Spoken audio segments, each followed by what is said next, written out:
Oi, gente querida, gente amiga, paz e bem.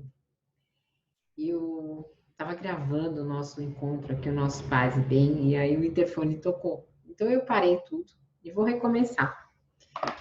Primeira coisa, acompanhei o Carnaval Paz e Bem.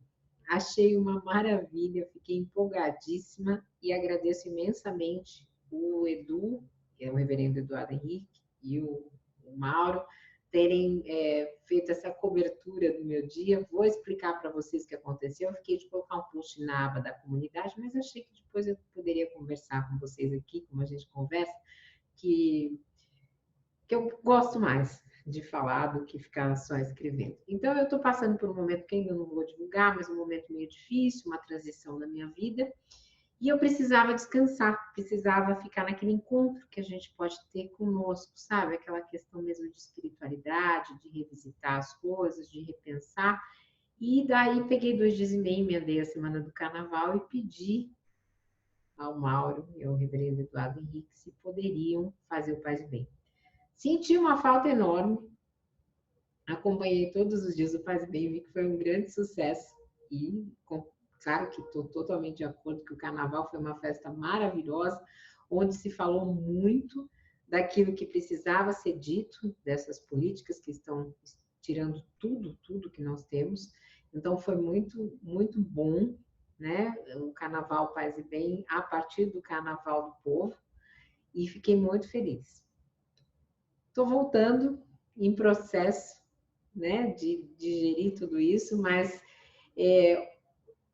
com novidades, né? Por exemplo, a Fernanda Carlos Borges, que é minha professora no grupo Filosofia em Movimento já há alguns anos, e esteve aqui com os alunos dela da Federal do ABC, vem com um projeto chamado Mulheres e Mitos.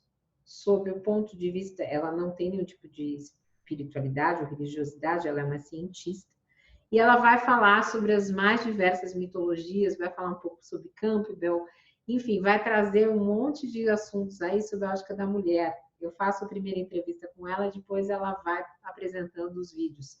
A gente está com a ideia de começar sexta-feira, às 17 horas. Eu confirmo na aba da comunidade se será essa sexta ou a próxima, mas já estamos montando o projeto, vai ser muito legal, vai ser mais uma convergência aqui no canal, então convido as mulheres do canal a olharem como que construíram tantos mitos sobre nós e hoje nós vivemos nesse sistema tão oprimido.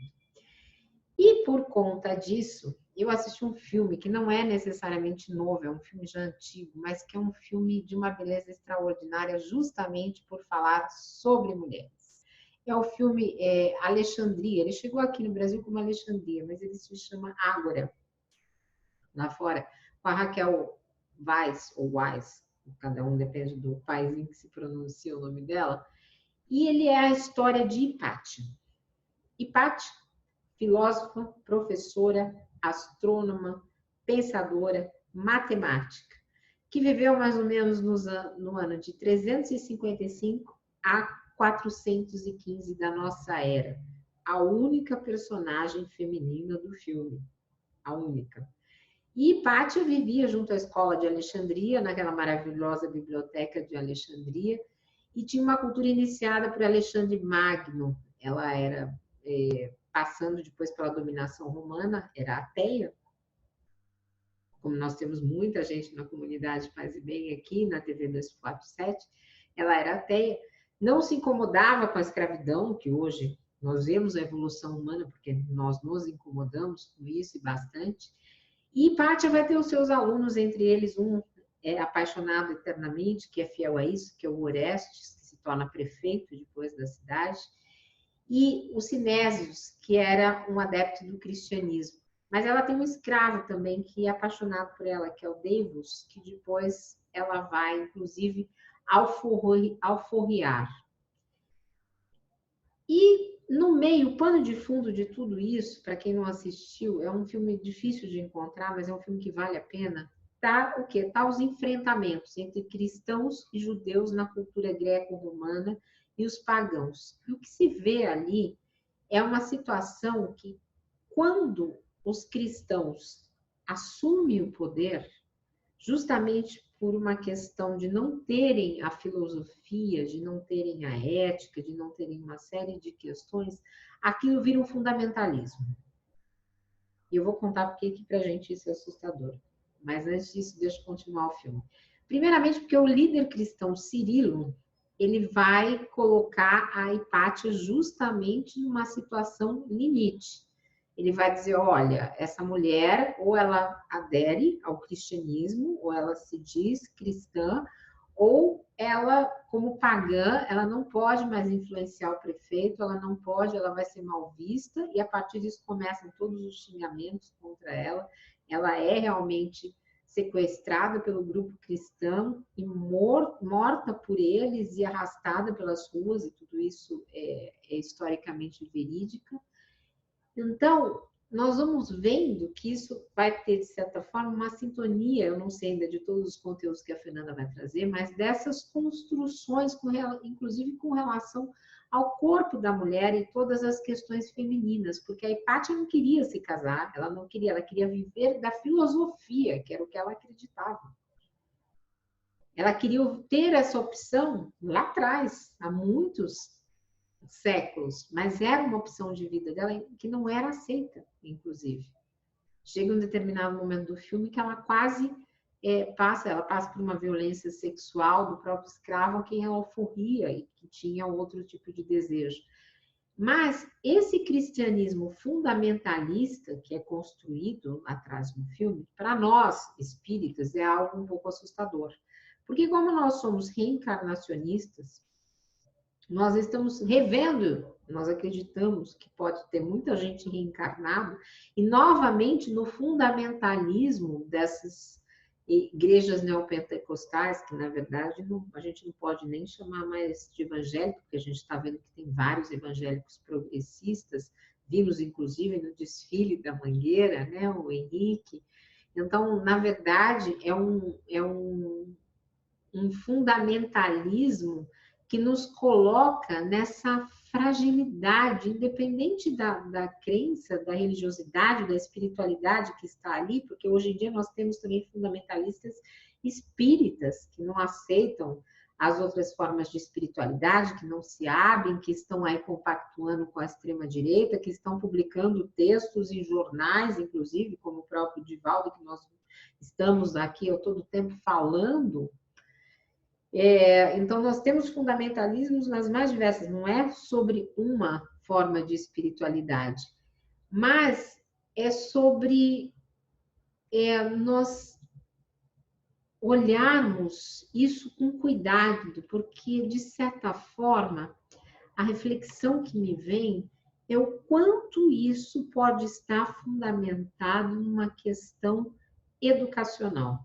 E para isso, eu peguei o livro aqui da Dora Encontre, A Educação Segundo o Espiritismo, e tem um capítulo que ela fala de autoritarismo e conservadorismo, que foi o que nós vimos, inclusive, nos desfiles, quando grande parte dos religiosos se opuseram e acharam que a Mangueira estava desrespeitando, quando a Mangueira estava sendo mais cristã, ou mais, nem cristã, porque eles também estavam representados por outros tipos de espiritualidade, mas ela estava trazendo um Jesus muito mais próximo do Jesus que eu acredito, e acho que grande parte do canal aqui acredita, do que o Jesus que hoje está na boca e nas arminhas dessa extrema-direita. Então, ela vai dizer assim, olha, o autoritarismo se caracteriza pelo desrespeito à personalidade alheia, às suas opiniões, vontades e modo de vida. O autoritário quer impor-se ao outro com violência, com persuasão insistente ou com chantagens sentimentais. A tendência ao autoritarismo pertence ao espírito, com todos os vícios e virtudes que traz do passado ou que desenvolve no presente. Mas é na idade madura que esse apetrecho negativo da personalidade se manifesta mais fortemente, porque então a criatura já terá superado os impedimentos sociais, educacionais, circunstanciais que possam ter dificultado o seu exercício antes. Ainda quando jovem, ele está mais sujeito a uma tutela alheia, a ouvir os amigos, a ouvir algumas pessoas. Mas conforme essa idade avança, ele vai adquirindo respaldo social, profissional, hierárquico e vai dando vazão, muitas vezes, a esse instinto de dominação, que é justamente o que a gente vê no filme. A gente vê que o aluno dela, que era cristão, de certa forma, ele também não entende, ele não entende que ela não vai se ajoelhar perante Jesus, que ela não vai se render a isso. E o outro pede, o Orestes pede por amor que ela o faça. E existe uma parte romantizada de que o escravo acaba assumindo um papel de protagonista para protegê-la, tirando a vida, mas que a gente não sabe se é verdade. Mas voltando ao autoritarismo e conservadorismo. O espírito autoritário ele pode se revelar desde criança, né, na sua tendência, tentando exercer um poder sobre colegas, amigos, irmãos, primos, enfim. Mas quando o indivíduo é trabalhado convenientemente por educadores, ele pode ter isso abrandado. O caráter conservador está, de certa forma, ligado para nós espíritas a esse autoritarismo que muitas pessoas ainda demonstram na idade madura. E também, mas pode aparecer desde a infância, a juventude, não é isso que a gente está dizendo, mas que a gente precisa ter atenção, porque principalmente nesse aspecto conservador é que nós estamos vendo todas essas supostas formas de espiritualidade que estão apoiando todas essas atrocidades que estão sendo cometidas em nome de Jesus e fazendo de conta que são renovações políticas e sociais. Então, por trás desse conservadorismo, muitas vezes está o quê? O interesse pessoal e o apego a privilégios ainda do passado, ou o comodismo da personalidade. Por isso, essas pessoas, elas são duras até no corpo, né? A gente vê que elas... Um conservador, normalmente, eu consigo muito identificar um conservador que, às vezes, você vai abraçar ou dar a mão para uma pessoa mais conservadora, ela fica igual um boneco, né? Eu me sinto, muitas vezes, cumprimentando daqueles manequins de vitrine, né? A pessoa não se curva, não tem balanço, não tem molejo. É muito difícil, muito diferente quando a gente vê, por exemplo, uma pessoa de esquerda fazendo um comício num caminhão, o Lula, né? Ele fala, ele tem corpo, ele tem movimento, ele tem ginga, né? A pessoa mais conservadora, ela vai ficando limitada nos seus próprios movimentos corporais. Então, para a educação segundo o Espiritismo, o autoritarismo e o conservadorismo exprimem ambos a estagnação do espírito, porque derivam justamente da atitude daquele que acha mais poder ou dever aprender. Autoritário e conservador é o que se crê como dono absoluto de todas as verdades, e por isso nem se dá o trabalho de ouvir outras pessoas, muito menos as mais jovens. E o autoritarismo, ele é aliado a esse conservadorismo que nós estamos vivendo, que afasta o jovem das pessoas mais velhas, que é o que nós temos visto, né? Os jovens debandam. Porque os jovens, muitas vezes, têm uma tendência natural à renovação, ao novo, àquilo que é o desconhecido. E ele vai se chocando com esses padrões estabelecidos. O que aconteceu muito nesse filme foi exatamente isso, que os jovens foram aderindo àquilo que era novo, ou seja, ao cristianismo naquela época, e hoje talvez estejam aderindo a essas falsas igrejas que falam de Jesus, mas na verdade só comercializam em nome dele, e não vai se dando conta, porque justamente tem uma questão aí de educação que não está sendo cuidada. Agora, se esses jovens, né, se os jovens de hoje, se a gente conseguir fazer com que eles estejam iluminados por um desejo de amor, de aperfeiçoamento, nós acabamos observando que eles podem se transformar em adultos mais maduros, sempre se atualizando, progredindo, tendo amor a si mesmos e conseguindo compreender. No caso do filme, o Orestes, ele diz claramente para Hepátia, olha, eu não consigo mais te proteger, mas ele também some, ele abdica de tudo por conta do amor dele àquela mulher, ele não faz nenhum mal a ela. Então,